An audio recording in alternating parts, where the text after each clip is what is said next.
Shri YS Jaganmohan Reddy sir గారి ఆదేశాల మేరకు రాష్ట్ర వ్యాప్తంగా ప్రభుత్వ మెడికల్ కాలేజీలను ప్రైవేటు పరం చేయకుండా ఉండడానికి ధర్నా కార్యక్రమం చేపట్టడం జరిగింది.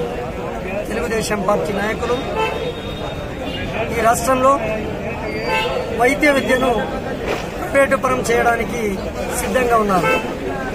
ఆ రోజు మన జగన్మోహన్ రెడ్డి సార్ గారు పేదలకు ఉన్నత విద్యను అభ్యసించాలని, ఈ రాష్ట్రంలో ఎస్సీ, ఎస్టీ, బీసీ మైనార్టీలు బాగా చదువుకొని ఉండాలని ఏకైక లక్ష్యంతో 17 మెడికల్ కాలేజీలను ఏర్పాటు చేయడం జరిగింది.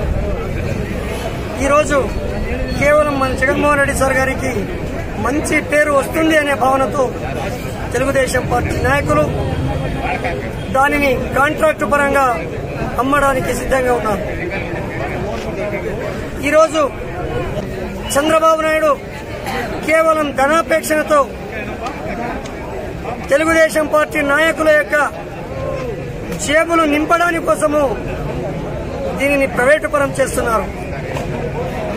ఒకవేళ నిజాయితీగా మన హక్కు ఇది, వైద్య విద్య కల్పించడం అనేది హక్కు, దానిని అడగడానికి మన వైఎస్ఆర్ కాంగ్రెస్ పార్టీ నాయకులు పోతే వారిని వివిధ రకాలుగా కుట్రలు, కుతంత్రాలు, హింసలు చేసి వారి గొంతును నొక్కడానికి పాల్పడుతున్నారు. పోలీసులు కూడా కేవలం అధికార పార్టీకి మాత్రమే తొత్తులుగా పనిచేస్తూ ఉన్నారు.